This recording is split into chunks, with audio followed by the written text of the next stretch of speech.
When I look at Taiwan, I don't see a political crisis.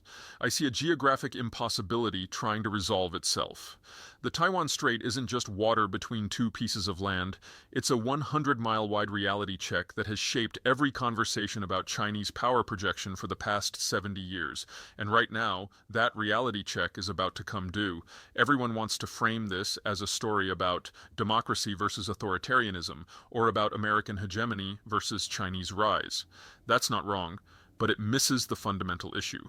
Taiwan sits in the worst possible place for China to project power, and the best possible place for everyone else to stop them.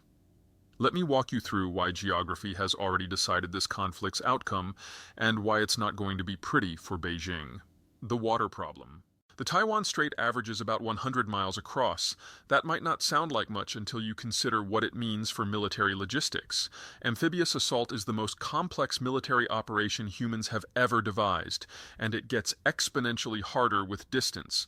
During World War II, the Allies spent 2 years planning D-Day across 20 miles of English Channel. The Chinese are talking about moving potentially 1 million soldiers across 5 times that distance into what would be the most heavily surveilled and defended piece of water on the planet. But here's what makes it impossible. Those aren't calm seas. The Taiwan Strait is notorious for rough weather, especially during the monsoon seasons. You've got maybe 4 months of the year when conditions are even theoretically suitable for a massive amphibious operation. 4 months when every satellite, submarine, and intelligence agency in the Pacific knows exactly when to watch.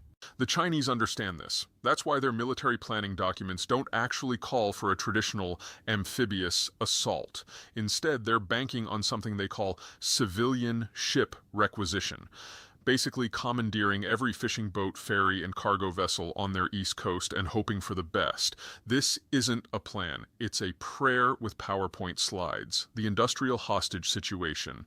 But let's say, for argument's sake, that the Chinese somehow managed to get troops across the strait and establish a beachhead. What then? Here's where the semiconductor industry becomes the world's most expensive hostage. Taiwan Semiconductor Manufacturing Company produces about 90% of the world's most advanced chips. These aren't just important, they're the technological foundation of modern civilization. The Chinese can't operate these facilities. They've been trying to build their own semiconductor industry for 2 decades with limited success. The idea that they could capture intact and then somehow operate the world's most sophisticated manufacturing facilities is fantasy. It would be like conquering a Formula One team and expecting to start winning races immediately. More importantly, the supply chains that feed those facilities would disappear the moment the first shot was fired. The specialized chemicals come from Japan. The photolithography equipment comes from the Netherlands. The design software comes from the United States. Take away any one of these inputs, and you don't have a semiconductor industry. You have very expensive modern art installations. So the Chinese would be invading Taiwan to capture an industry they can't operate, using supply chains that would immediately cease to exist. The math doesn't work. The energy equation. Here's where geography gets really ugly for Beijing. China imports about 80% of its energy, and roughly 2/3 of that comes through the Malacca Strait, a choke point that's about 1.5 miles wide at its narrowest point. The moment China moves on Taiwan, that energy flow stops. Not because of sanctions or embargoes, but because no insurance company in the world will cover tankers going to a country at war with the global coalition that includes the United States Navy. China has maybe 90 days of strategic petroleum reserves. After that, their industrial economy starts shutting down. Their transportation networks stop moving. Their agricultural system, which depends on massive inputs of petrochemical fertilizers, stops producing food. This isn't a trade war or a sanctions regime. This is a return to the 1850s for a country that can't feed itself without industrial agriculture. The Chinese leadership understands this math. That's why, despite all the rhetoric about reunification and historical inevitability, they've spent the last decade trying to build overland energy infrastructure to Russia and Central Asia. But geography kills that plan too. You can't move enough oil and gas overland to replace what comes by sea. The physics of pipelines versus tankers don't work in China's favor. The demographic dead end. While we're talking about time horizons, let's address the elephant in the room. China is running out of young people. China's workforce peaked in 2015 and has been shrinking ever since. By 2030, they'll have fewer people under 30 than they had in 1990, despite having a population that's 40% larger. The one-child policy didn't just prevent births, it created the most dramatic aging crisis in human history. This matters for Taiwan because military adventures are young people's games. The median age in China is already 38 and rising fast. The median age of their military recruits is approaching 25, ancient by the standards of modern warfare. But more importantly, China's economic model is breaking down. They built their growth story on cheap labor and export manufacturing. As their workforce shrinks and ages, those advantages disappear.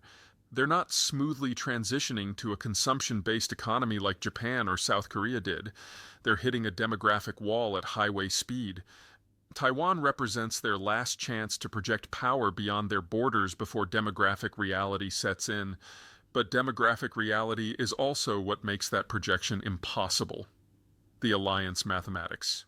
The United States doesn't fight alone anymore.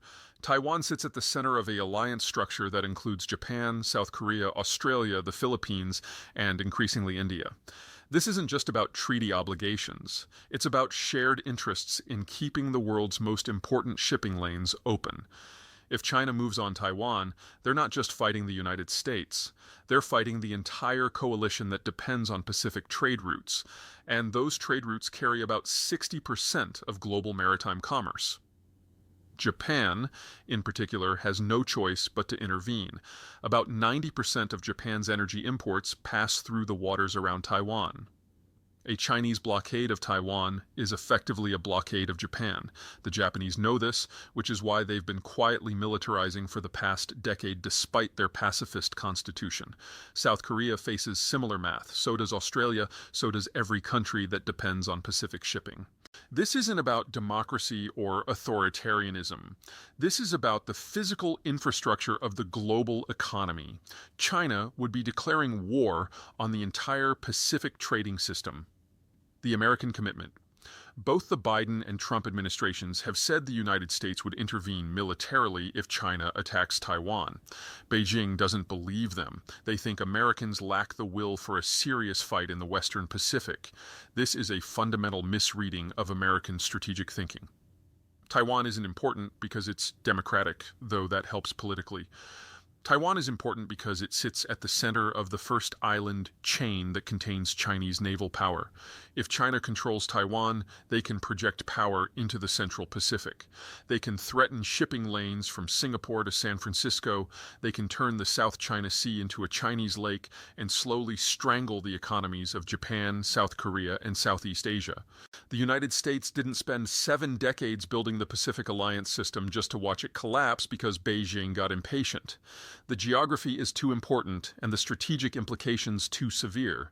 More practically, the American military is designed for exactly this kind of fight. Power projection across oceanic distances against a land-based military is what the U.S. Navy and Air Force have been preparing for since 1945. The Chinese military is designed for territorial defense and regional intimidation. Those are very different skill sets. The technology gap. While China has made impressive strides in military modernization, they're still fundamentally copying technologies developed elsewhere. Their most advanced fighter aircraft use Russian engines. Their aircraft carriers are based on Soviet designs. Their missile technology is derived from American and Russian systems. This matters because modern warfare isn't just about having advanced weapons. It's about integrating them into complex systems that can operate in contested environments. The Chinese military has never fought a serious opponent. They have no institutional experience with the kind of complex, multi-domain operations that a Taiwan conflict would require. The United States, by contrast, has been fighting continuously for 2 decades. American pilots have been dropping bombs and engaging enemy aircraft since 1991. American naval officers have been managing complex operations in contested waters for even longer. Experience matters in ways that procurement programs can't replicate. The impossible timeline. If China is going to move on Taiwan, they need to do it soon. Their demographic window is closing. Their economic model is running out of steam. Their technological gaps aren't closing fast enough. Every year they wait makes success less likely. But every year they wait also makes the operation more necessary from their domestic political perspective. The Communist Party has built its legitimacy around restoring China's historical territories and challenging American hegemony. If they can't deliver Taiwan, what's the point of single-party rule? This creates a deadly dynamic, mounting pressure to act combined with declining capability to succeed.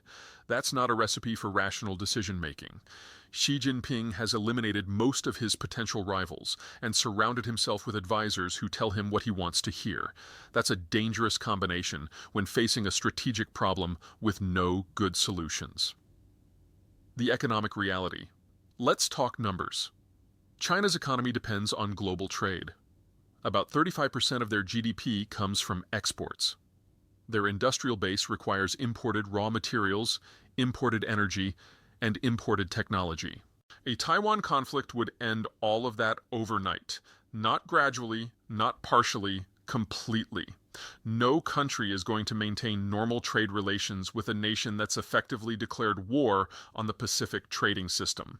China's domestic market, for all the talk about dual circulation and reducing foreign dependence, simply isn't large enough to sustain their industrial base. They've built their economy around serving global markets with cheap labor. As that model breaks down, they need global markets more, not less. The irony is acute. China's growing weakness makes Taiwan conflict more attractive as a distraction from domestic problems, but also makes it more economically devastating. The nuclear shadow. Neither side wants to discuss this openly, but Taiwan has been one technical decision away from nuclear weapons for decades. They have nuclear reactors, they have the technical expertise, and they have about 6 months warning before any Chinese invasion could actually materialize. If Taiwan decides that China is serious about invasion, they're going to build nuclear weapons. This isn't a complex engineering challenge for an advanced industrial economy with decades of nuclear power experience. A nuclear Taiwan changes every calculation. Suddenly, China isn't just planning an amphibious assault. They're planning an amphibious assault against a nuclear-armed opponent who has nothing to lose. That's not a military operation. That's civilizational suicide. The verdict. When I look at all these factors, geographic, economic, technological, demographic, I don't see a viable path for Chinese success in Taiwan. I see a series of interlocking impossibilities that get worse with time. China can't mount a successful invasion across 100 miles of contested water. They can't operate the industrial assets they'd be trying to capture. They can't survive the economic isolation that would follow. They can't win against the alliance structure arrayed against them. And they can't afford to wait much longer. This doesn't mean conflict won't happen. Desperate powers do desperate things. But it means that if conflict does happen, China will lose quickly and catastrophically. The tragedy is that everyone understands this except the people making decisions in Beijing. Geography has already decided this question. The only issue is whether Chinese leadership will accept what the map makes inevitable, or whether they'll learn it the hard way. The Taiwan Strait isn't getting any narrower. China's demographic crisis isn't getting any better. The alliance structure isn't getting any weaker, and the economic interdependencies that would make conflict devastating aren't going away. Physics beats politics. Every time,